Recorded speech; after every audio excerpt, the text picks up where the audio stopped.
I hope that there is enough network. We will quickly see it. So here the children, les enfants vont se présenter un par un pour vous parler un petit peu d'eux et voilà, ils vont vous présenter leur nom, leurs âges déjà et voilà. My name is Zman. I'm 15 years old, and while we're talking about the war, we suffered a lot, but some people suffered a lot more than us. So I know it will be hard for them to be able to talk, but try again. Yalla. My name is Hani Al-Amari. I am 17 years old. Hi, I'm Amir. I'm 16. Emil, 21. Shahid, 16. I'm Aladdin. I'm 16. Je vais demander en fait aux jeunes des questions par rapport à leur vie ici. Je trouvais que c'était intéressant de le faire comme ça. Et je vous invite en fait à poser des questions vous-même. Et je vais essayer de traduire. Some of you want to try to speak in French? No. I can understand. Yalla! No. Okay, I'll try. You will try? Yes, maybe. Bravo, Allah. So Allah will try. So I invite you to prepare a question, okay, and I'll try to see it because it goes fast.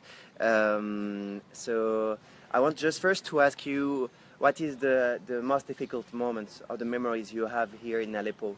Okay, can I? Allah, تفضل. I think that the most difficult moment that we lived, that when we knew that our close friends died for no reason, just because they want to make some war and want to destroy our country, that we used to live in very peaceful way. So I think that it's very hard to resist that we don't have our close friends anymore with us. Stop. Well, my hardest moments, the hardest moment that I lived was when my house got bombed, you know, like a year and a half ago. It was like really hard. I had to flee my house and my living room went down on the, you know, entrance of the building. Est-ce que quelqu'un d'autre veut dire quelque chose? Quoi? Who was? Don't do like if you don't speak French. You do speak French. You try. You say you will try to speak in French. We'll try. Shahid. My most difficult moment. My house got bombed also, like 8 times in the same day, and we were really scared. My mom started crying, and we hid in the basement. I think that was like nerve-wracking, and we were so scared. But we're okay now. That was half a year ago.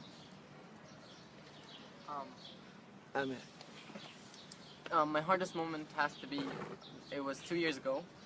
I was coming home from school.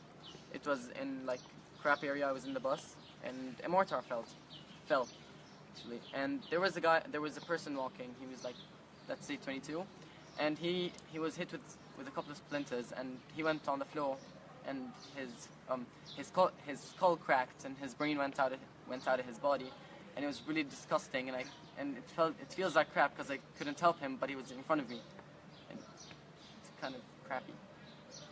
Emile? Yalla, try, Emile. My hardest moment is now.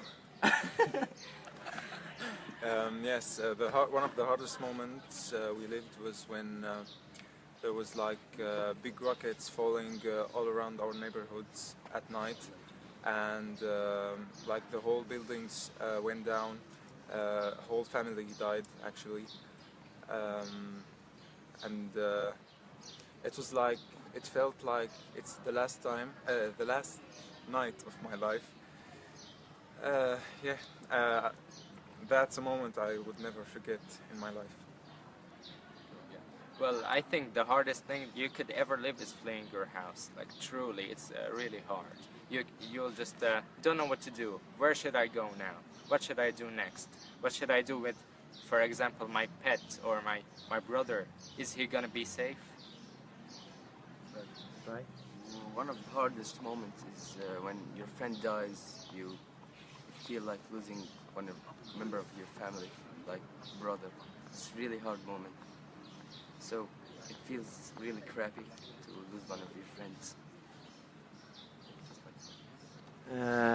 So I ask them different questions about that, but if you have questions, I'll try to see if you will send something now and they will answer to you. So ask question. Now, I give you 1 minute.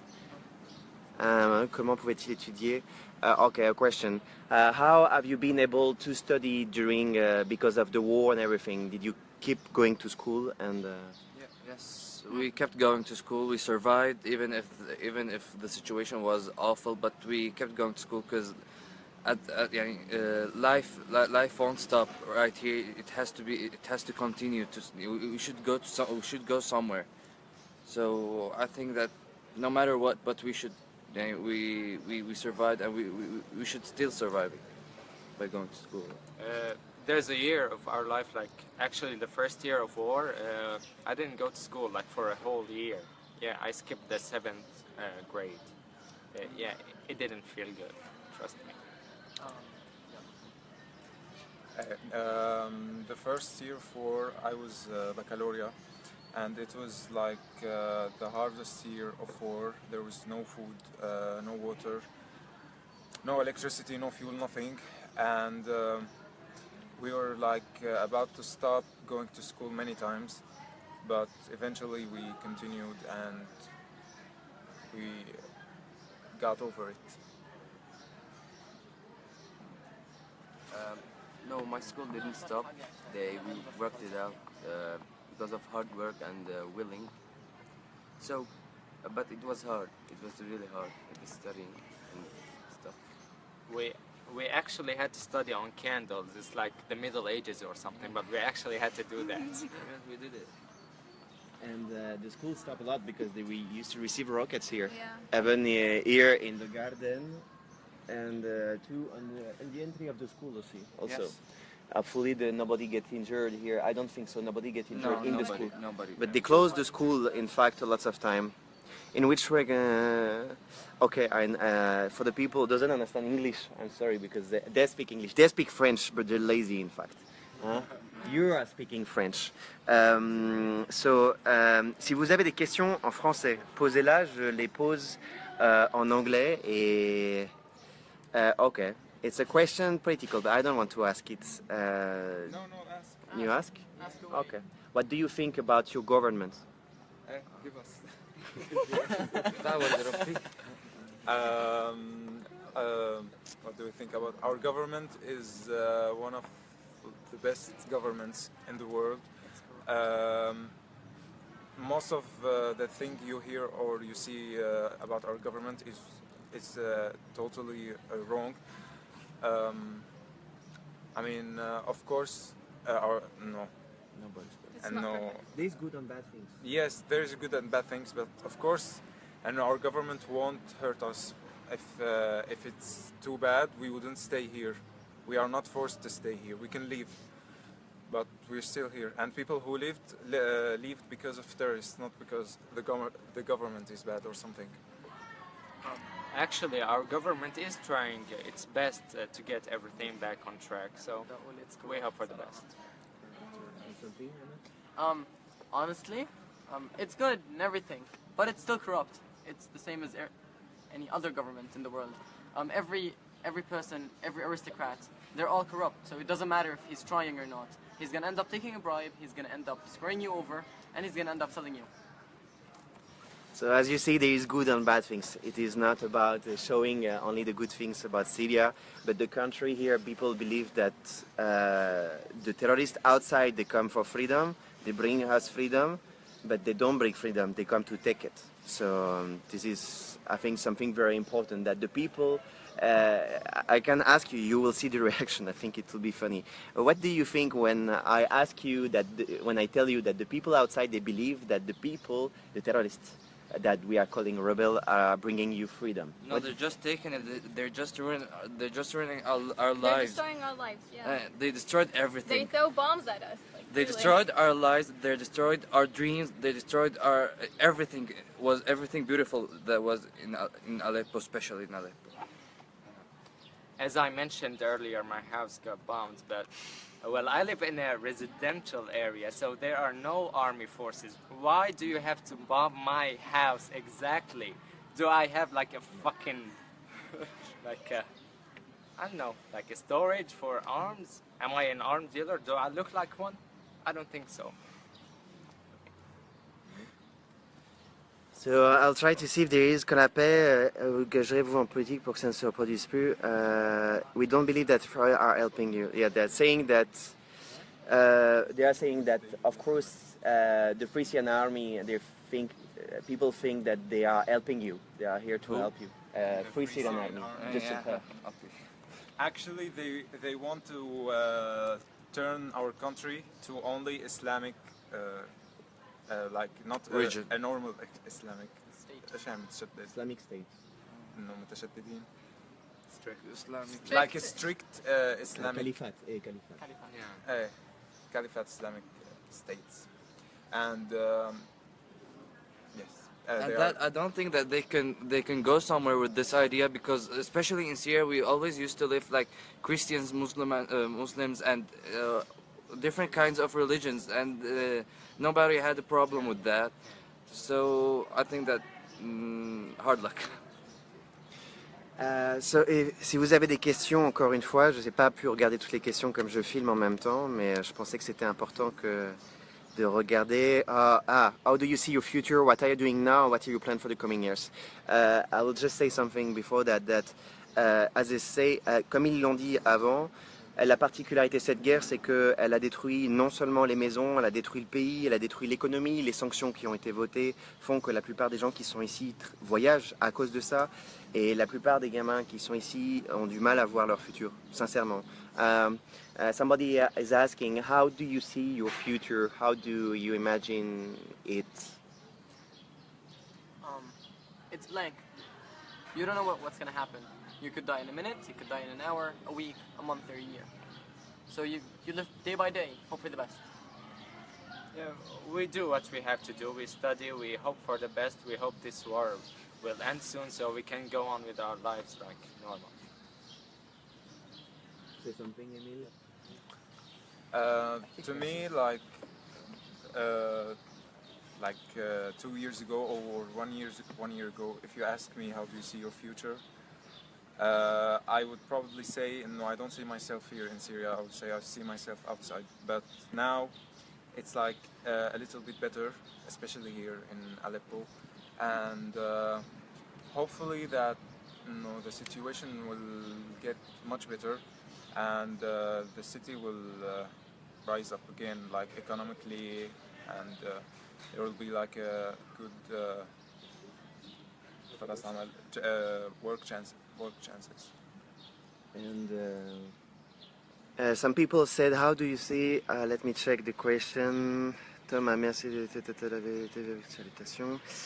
If you have, I think it is, okay, la situation n'est pas confinée au politique à côté des pays voulant déstabiliser. Yeah, the people are saying that, yes, of course, this is not the problem of the Syria, it's the problem of the people outside who try to destroy Syria. Yeah. You agree with that? Yes, Yeah, Of course. pretty much. because before war we were like maybe one of the best countries in the world. Everything was cheap, we had everything, we could do everything we want, but now it's like we went back like 100 years ago. And the problem was that our country was, I think, the only country that hasn't got any international debits with other countries, and I think that was the problem for the other countries. So they wanted to do the war just to destroy our country and to take some money and take everything, fuel and historical stuff. You can say that we were developing slowly, but now in the world it looks like we're gonna like 100 years back. Yeah, it's not good.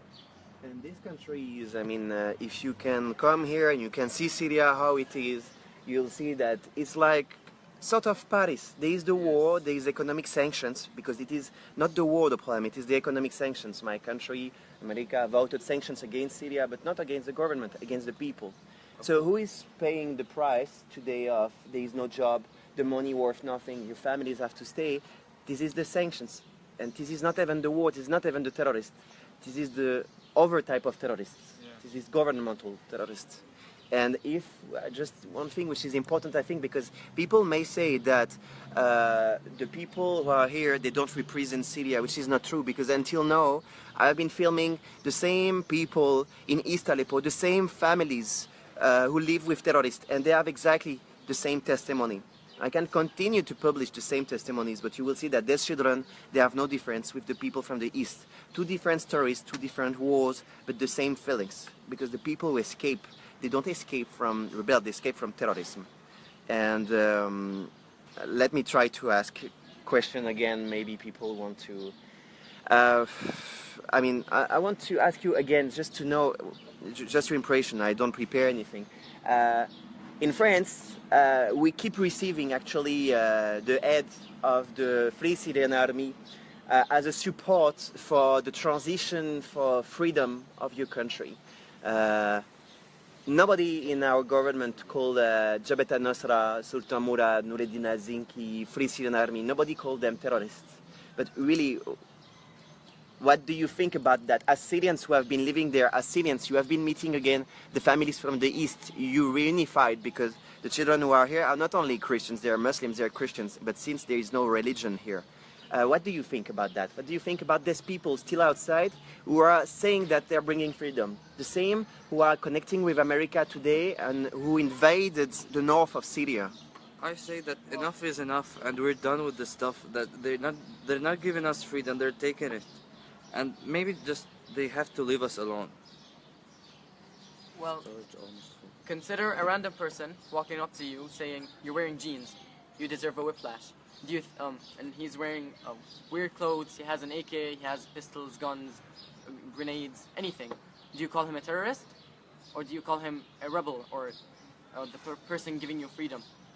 You wear shorts. You get beheaded. You missed out a prayer. You get whipped. You get bombs. Is that freedom or is that terrorism? Which one is it? You can't force anyone to do anything, actually. Well, I want to, have gel on my hair. That's none of your business. I can do whatever I want. But that's not freedom. You're just, putting chains on my hands. That's not freedom. And the people who have been living there, and all of us, we have been living under the bombings every day. We lost a lot of people. We saw people dying in the streets. Pieces of members of people. For what? This is what we call freedom.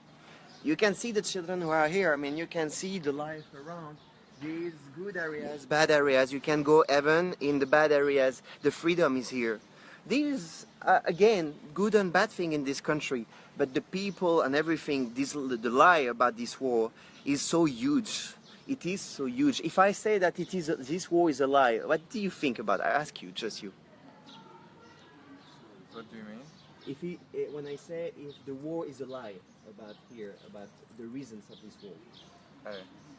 Of course it's a lie, because we never asked for freedom. No, we already have freedom, but some cheap people got paid, and they were brainwashed with religious thoughts. That's why no. You may see people asking for freedom, but they were brainwashed, or they were paid money to do that, and they don't know. They don't even know what they're doing. They thought that they came here to they thought that Syria is Palestine. They're so drunk.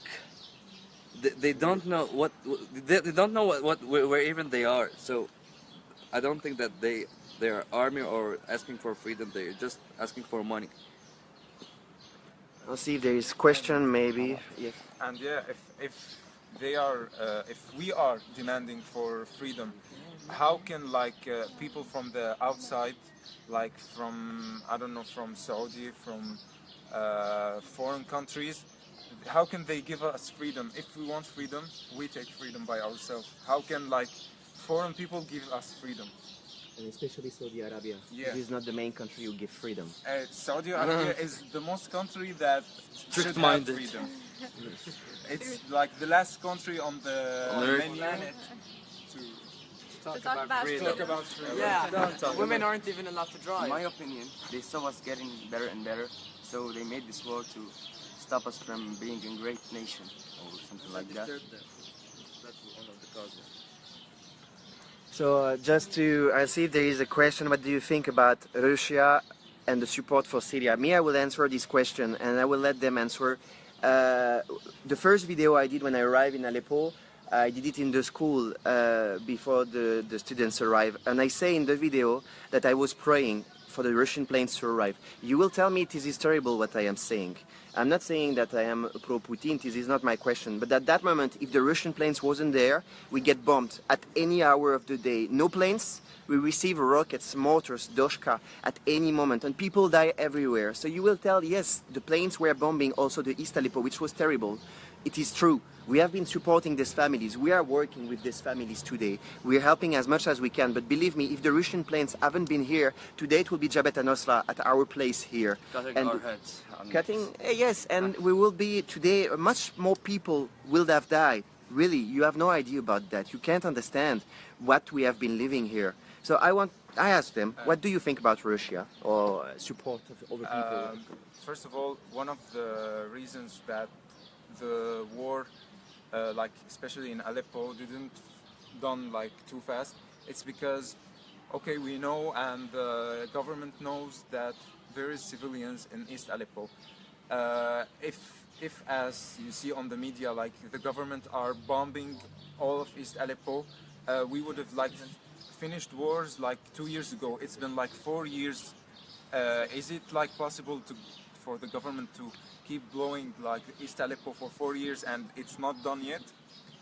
They were like bombing only the areas that they know there is terrorists, not civilians. And about Russia, also maybe the media outside shows that Russia is bombing us or something, but it's quite the opposite. We are living here, we are seeing where they are bombing. They are bombing like, first of all, it's not a civilian areas, and it's full of terrorists. And they mention in the media that Russia is blowing civilians, but they don't mention like as America, at the USA or France says when they blow like a village in the countryside of Aleppo with a full village full of civilians. By mistake, they say, and no, they don't show that on They the don't media, mention that but at they all. mention that Russia is bombing us. Well, That's just not fair. Not fair. well, like even before the war, there were always Russia was always in the country. There's a place called Hamdaniya, right? There are like huge villas there. They always belonged to Russia, and Russian people. They have Russian schools, Russian colleges, and no one knew anything about them. They were just hidden between us. And during the war, they started surfacing so they can help and protect us. So it's quite the opposite of what you see in here. And if the planes bomb, I mean, it's a war. I mean, there is no clean war. I mean, also the civilians die. But we forget to say that finally, most of the terrorists use the infrastructures, as I said, in the East Aleppo, the hospital, the schools, where the civilians live to hide. They stock weapons, they stock everything, and they used to shoot from there. So when the planes bomb, there's civilians dying also, which is something that nobody understands. It is terrible. Nobody wants here that any civilians die, because we trust in any civilians here. We don't care about the civilians. We don't want the terrorists. We don't want to keep dying. They don't want to have their friends dying in the street or has to pick up pieces of people. I mean, and people died also because it is a war. It is normal, it is a war. But the thing is that the terrorists were using the people as human shields. They were shooting the people who were trying to escape. You have no idea about what happened here, and really. So, it's... Even like when the Syrian army like goes forward in the areas that the terrorists are existed, the terrorists has to go back, but the civilians stays in their houses. So when the terrorists goes back, they start bombing the areas they were already living with the people who are living there. So like they don't have friends. They just Want to destroy bomb everything. everyone. They want to destroy everything. They one day they are living with you. The second day they are bombing you. And like 85% of the population of the East came here They decided by themselves. They were the green buses. They can go to Idlib for free. They can even the government allow them because they will never accept to lose the war. So the government allowed them to go with their Kalashnikov and with their individual weapons. We could see the green buses passing through the cities and with the terrorists going to Idlib in safety with the organizations. But the people, the big majority, 85%, decided to come here. Here it is the place where the people were bombing them. So why do they come here? About when they show on the news that the civilians are dying in the east part of Aleppo, they're not just civilians. They're the terrorist families, and the Syrian army just announced it that why just leave this place and because we're gonna bomb it. We wanna just They gave them a head start to leave. yes. But they didn't leave, so it's not our problem anymore. We just announced it, and they didn't want to leave because they're just terrorists, and they're happy to do it. And the fact is, one point is important. It's not just that terrorists and they don't want to leave. It's that the families who live with the terrorists, they have no choices. All the families I met, they have no choices. They live under the Sharia, not the real Sharia, because some of you are Muslims. This is not the Sharia they are using. They are modifying the Islam to use it on purpose. So it has nothing to have with the real Islam. This is not Islam. This isn't a real religion that they're having. We just, by the way, we just got from planes dropping papers which says we get this paper which are dropped by the planes just now, and saying that they have to stop to bomb us because there is a ceasefire. They keep bombing us. The last week we received dozens of mortars. And that says that if you don't stop to bomb the civilians here, we will have to bomb you again, even if there is a ceasefire. They give them a chance, but they don't want to leave.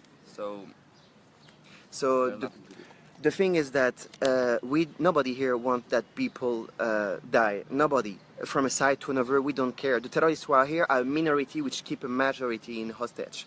So do you want just, because maybe it's hot and some of them are fasting, so and we're tired. So yes. Do you want to say a last message to the people? Yes, I want to say a message. Just leave us alone. And leave our country alone. We can figure it out by ourselves. Just leave us alone. For the love of God, leave us alone. You want to say something, Shahad? Well, if you're against us or you're with us, people are dying here.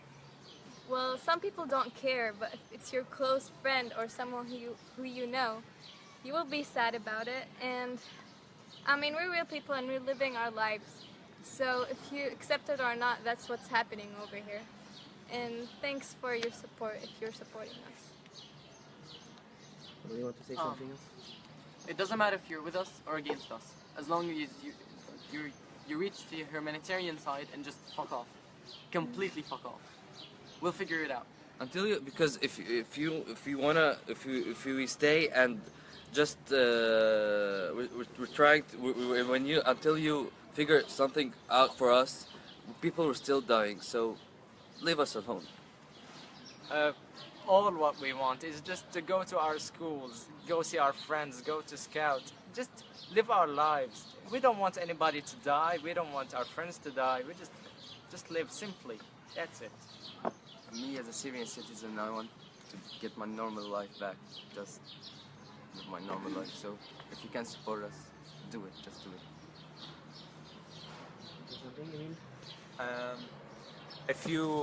If you still doesn't understand like the idea of what's happening here, think of it as if it will happen in your country.